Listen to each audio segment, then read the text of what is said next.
Bharatiya Janata party जातिवादी नहीं है और भारतीय जनता पार्टी ही ऐसी पार्टी है जिसमें परिवार के आधार पर नहीं, जात के आधार पर नहीं, कार्यकर्ता के काम और उसकी क्षमता के आधार पर उसका दायित्व तय होता है।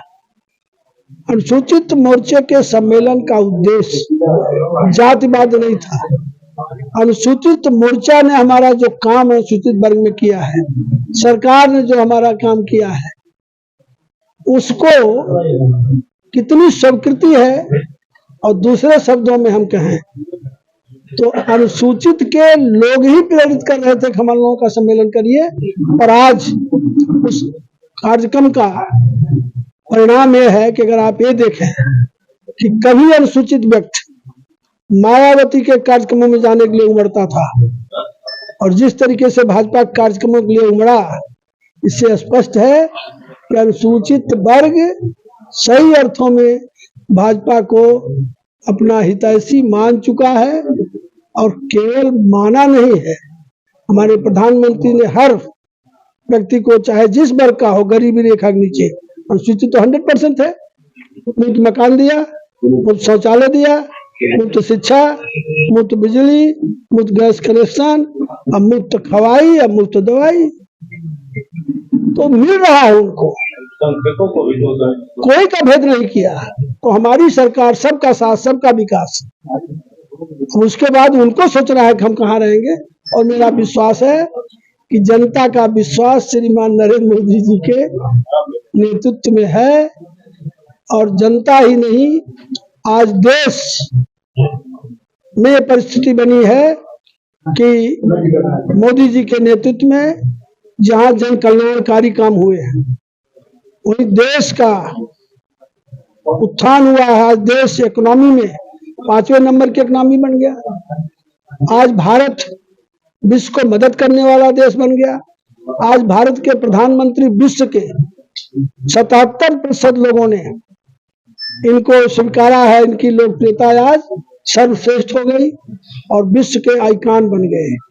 तो ऐसा देश आज मोदी जी के नेतृत्व में स्थापित हुआ। तो आगे हर भारतवासी ये सोच रहा है कि आगे आने वाले समय में मोदी के नेतृत्व में ही भारत विश्व गुरु और विश्व का श्रेष्ठ देश बनेगा। ये जन का निश्चय है। कार्य करता हूँ, ये हमारी पार्टी तय करेगी कि हमें क्या करना है, ये मुझे नहीं तय करना है। मुझे जो काम सौंपा गया उसको हम कर रहे हैं, वो हमारी प्राथमिकता है। और मैं यहाँ चुने जाने के बाद यहाँ की जनता ने जो हमें स्नेह दिया, कार्य करता हूँ। ये हमारी पार्टी तय करेगी कि हमें क्या करना है, ये मुझे नहीं तय करना है। मुझे जो काम सौंपा गया उसको हम कर रहे हैं, वो हमारी प्राथमिकता है। और मैं यहाँ चुने जाने के बाद यहाँ की जनता ने जो हमें स्नेह दिया, सम्मान दिया, 57% मत दिया, उससे अभिभूत हूँ। और मैंने निश्चय किया कि यहाँ के जनता का होके रहूंगा और मैं यही अपना निवास बना लिया। मैं अपने परिवार के साथ नहीं रहता हूँ, अपने कार्यकर्ताओं और जनता के साथ रहता हूँ, और अपना जितना संभव है उतना मैं एज ए सांसद यहाँ के विकास के लिए प्रयास किया। आगे पार्टी जो भूमिका देगी वो करेंगे। खुल गया भ्रष्टाचार के विरुद्ध अन्ना हजारे का लाभ लेकर के, और ये आए सत्ता में, सीएम बन गए। और सत्ता में बनने के साथ ये अन्य प्रांतों में जाके चुनाव लड़ रहा, पैसा खर्च कर रहे हैं, कहाँ से लाए? वही तो खोजा है ईडी ने।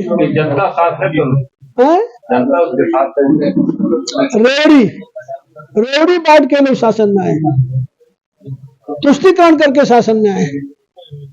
हमारे प्रधानमंत्री हमारी पार्टी का भी तुष्टिकरण करके शासन में नहीं आए, जो कहीं वो की दिखाई दे रहा है। और ये सब बहुत लंबा नहीं चलता, ये जनता है सब देख रही है और इन लोगों का पता नहीं चलेगा। फ्री का राशन जो है रेवड़ी नहीं है तो क्या? गरीब की आवश्यकता है। भूखे लोग मरते थे, खाने के लिए लोग पत्थर चाटते थे, हाथ पसारते थे। इसी देश में पशुओं के गोबर से निकाल करके दाना लोग खाते हैं।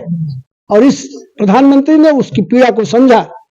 हर घर को अन्न के बगैर नहीं हम मरने देंगे, सबको जीने का हक है, यही सरकार का कर्तव्य वो कर रहे हैं।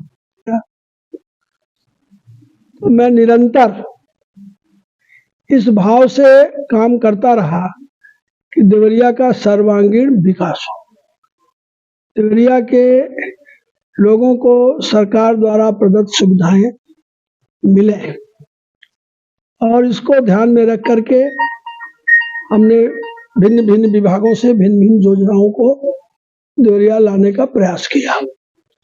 आज देवरिया का रेलवे स्टेशन, देवरिया के लोकसभा के अंतर्गत दूसरा रेलवे स्टेशन जो जंक्शन है भटनी, दोनों अमृत काल के आजाद स्टेशन के रूप में विकसित होने के लिए स्वीकृत हो गए, और पहली किस्त पैसों की भी अवमुक्त हो गई, आ गई।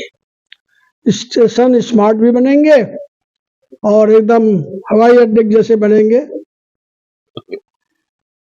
उसी के साथ यहाँ पर हमारे लोकसभा के अंदर 7 ऐसे रेलवे क्रॉसिंग थी जिस पर ट्रेनों के आने जाने पर, और इस रूट से बहुत ट्रेनें चलती हैं, तो उनके आने जाने से निरंतर जाम की समस्या थी, फाटक बंद होते थे और उसका जनता को कष्ट सहना पड़ता था।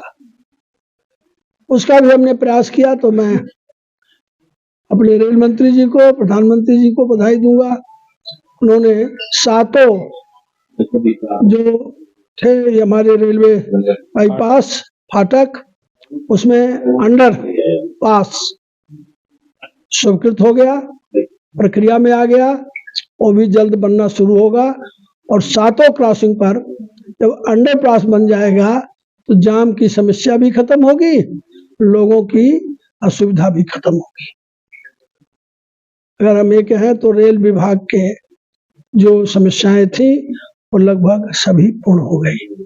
इसी तरह से देवरिया के गरीबों को ध्यान में रखे हमने जो दिव्यांग जन हैं यहाँ के, उनके लिए जो एकदम चलने फिरने में असमर्थ थे, तो उनको ट्राई साइकिल बैटरी वाली पास कराया, और अभी पीछे के महीने में अक्टूबर में बांट दिया उसको। 1440 ट्राई साइकिल यहाँ आई। उसी प्रकार से पुनः जितने पर हमारे इस जिले में ऐसे लोग हैं जिनको चिन्हित किया गया, शासन ने उसमें सहयोग किया, शासन ने उसकी सूची बनवाया, और हमने ले जाके मंत्रालय में उसको रिक्वेस्ट किया, प्रार्थना किया, प्रयास किया। तो 13,050 ऐसे लोग चिन्हित हुए हैं जिनको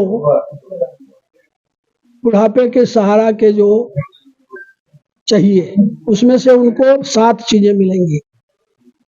कमर में बांधने वाली पट्टी, गले में बांधने वाली पट्टी, घुटने पर बांधने वाली पट्टी, छड़ी, व्हील चेयर और व्हील कमोड, ये सब उनको दिया जाएगा।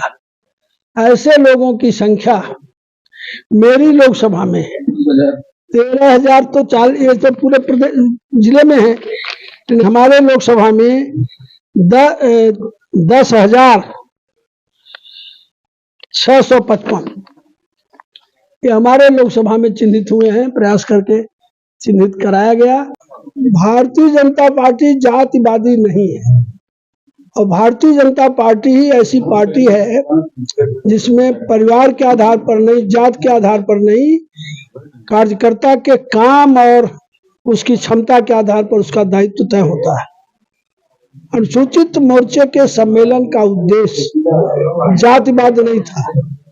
अनुसूचित मोर्चा ने हमारा जो काम अनुसूचित वर्ग में किया है, सरकार ने जो हमारा काम किया है, उसको कितनी स्वीकृति है।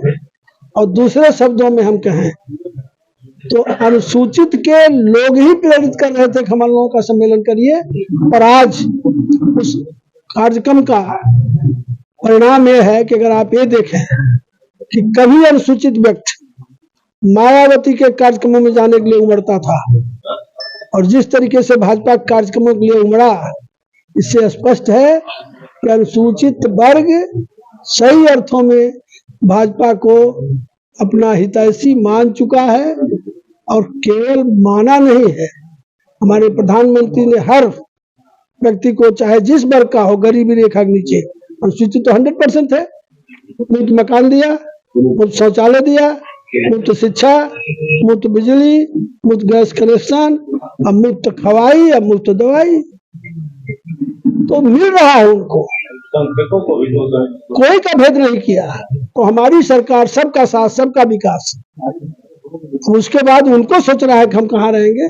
और मेरा विश्वास है कि जनता का विश्वास श्रीमान नरेंद्र मोदी जी के नेतृत्व में है, और जनता ही नहीं, आज देश में परिस्थिति बनी है कि मोदी जी के नेतृत्व में जहां जन कल्याणकारी काम हुए हैं, वही देश का उत्थान हुआ है। आज देश इकोनॉमी में 5वें नंबर की इकोनॉमी बन गया। आज भारत विश्व को मदद करने वाला देश बन गया। आज भारत के प्रधानमंत्री विश्व के 77% लोगों ने इनको स्वीकारा है। इनकी लोकप्रियता आज सर्वश्रेष्ठ हो गई और विश्व के आइकॉन बन गए। तो ऐसा देश आज मोदी जी के नेतृत्व में स्थापित हुआ। तो आगे हर भारतवासी ये सोच रहा है कि आगे आने वाले समय में मोदी के नेतृत्व में ही भारत विश्व गुरु और विश्व का श्रेष्ठ देश बनेगा। ये जन का निश्चय है। न तो कोई एजेंडा है, न कोई नीति है, न कोई नेता है, एक ही एजेंडा है, अपने अपने भ्रष्टाचार से जेल जाने से बचने के लिए एकजुट हुए। इनकी एकता का आधार इनकी निज की समस्या है, राष्ट्र की समस्या नहीं है। राष्ट्र समस्या सोचते, नेता चुनते, नीति तय करते, और जितने लोग उसमें सम्मिलित हैं सब पर जांच चल रही है। कुछ जमानत पर है, कुछ घोटाले साबित हो चुके हैं। तो ये जनता भी देख रही है, इसलिए कोई लड़ाई है ही नहीं। एक तरफ जनता का विश्वास है मोदी जी हैं, और दूसरे तरफ ये जो आज अपने अपने अभिमान में डूबे घमंडिया दल है, जो अपने अपनी रक्षा के लिए एकजुट हो रहे हैं। धन्यवाद। लेकिन सर, घमंडिया दल तो ये भी कह रहा है कि बीजेपी की सारे कई सारा ईडी स्वतंत्र संस्था, ईडी हमारी स्थापित की हुई नहीं है, कांग्रेस के समय में भी थी, विपक्षी दल भी शासन में थी। ईडी को कहीं हम निर्देशित नहीं कर रहे हैं। ईडी को हम स्वच्छंद किए हैं कि जहां भ्रष्टाचार देखो, जो भी भ्रष्टाचारी उसको छोड़ना नहीं है। ये प्रधानमंत्री जी का संकल्प है। देश को लूटे हो तो लूट का पैसा जो है जनता का है, राष्ट्र का है, तो ईडी से कहाँ घबरा रहे हो? हम लोग तो एकदम निश्चिंत हैं भाई, आवे ईडी।